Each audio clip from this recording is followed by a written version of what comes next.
ज्योतिराव फुले का नाम रहेगा। ज्योतिराव फुले अमर है, ज्योतिराव फुले अमर है, महात्मा ज्योतिराव फुले अमर है, अमर है, अमर है, अमर है अमर है, अमर है। ज्योतिराव फुले अमर है। अरे कितना फोटो खींचना ना ज्योतिराव फुले अमर है, ज्योतिराव फुले महात्मा ज्योतिराव फुले जब तक सूरज चांद रहेगा ज्योतिराव फुले का नाम रहेगा। चलो राइट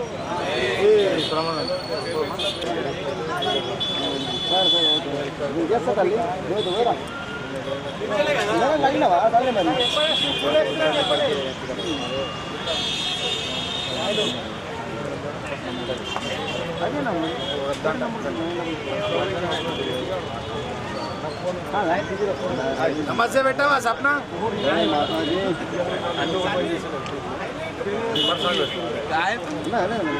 నమస్తే వెళ్ళగారి సప్నక్క నమస్తే పెడతలేవు లేచేస్తే అయిపోతుంది కదా 47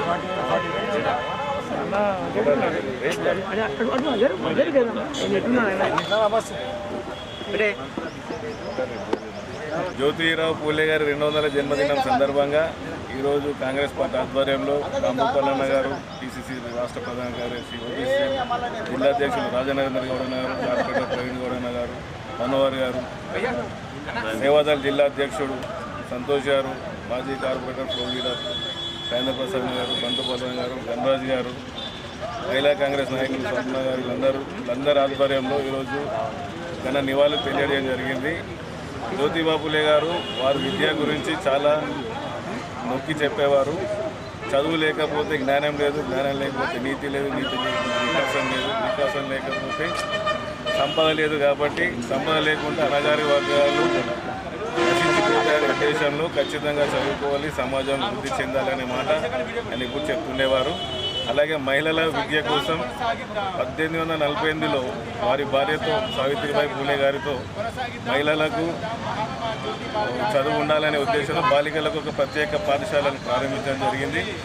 ఈరోజు మహిళలు చదువు పరంగా కానీ విద్యాపరంగా కానీ ఉద్యోగపరంగా కానీ ముందున్నారంటే ఆ రోజు ఆయన తీసుకున్న నిర్ణయాలు, అలాగే అణగారిన వర్గాలు ఈరోజు సమాజంలో అందరితో పాటు పోటీలో ఉంటున్నారంటే ఆ రోజు ఆయన తీసుకున్న ఆశయాలు ఈరోజు సమాజంలో ఉపయోగపడుతున్నాయి. ఆయన ఆశయాలను కొనసాగిస్తూ వారికి ఘన నివాళులు తెలియజేయడం జరుగుతుంది. నేడు పూజ్య జ్యోతిరావు పూలే గారి యొక్క 200వ జన్మదినోత్సవాన్ని జరుపుకుంటున్న శుభ సందర్భంగా మొట్టమొదటి సంఘ సంస్కరణలో భారతదేశ అతి పురాతనమైన సంఘ సంస్కరణలో ఒకరు. ఈ దేశం సమాజం అభ్యున్నతి కావాలంటే కేవలం అది విద్య ద్వారానే విద్య వికాసం వైపు తీసుకెళ్తుందని, మానవ గౌరవప్రదమైనటువంటి జీవితానికి విద్యనే అతి ముఖ్యమైంది.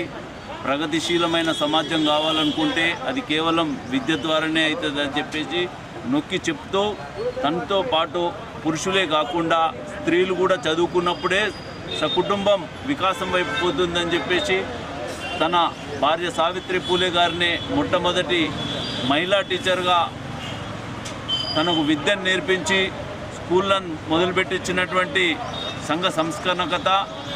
కాబట్టి ఆయన ఆశయాల్ని కేవలం కాంగ్రెస్ పార్టీ ముందుకు తీసుకుపోయినటువంటి తరుణం 1978లో శ్రీమతి ఇందిరమ్మ గాంధీ గారు అనియత విద్యను ఏర్పాటు చేసి ఆయన ఆశయాల్ని కొనసాగించే భాగంగా గ్రామ స్థాయిలో గ్రామాల్లో నిరక్షరాస్యత ఉన్నటువంటి సందర్భంగా వారిని అందరినీ అక్షరాస్యులుగా తయారు చేయడానికి విద్యా వాలంటీర్లను తయారు చేసి ప్రతి గ్రామంలో ప్రతిరోజు రాత్రి విద్య నేర్పించినటువంటి ఇందిరాగాంధీ గారు ఆయన ఆశయాల్ని, పూజ్య జ్యోతిరావు పూలే గారి యొక్క ఆశయాల్ని ముందుకు తీసుకుపోయింది కాంగ్రెస్ పార్టీ.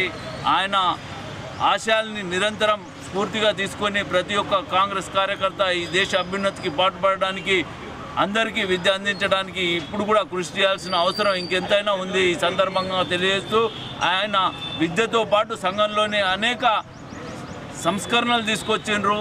స్త్రీల విపక్ష కావచ్చు, కుటుంబంలో ఏదైతే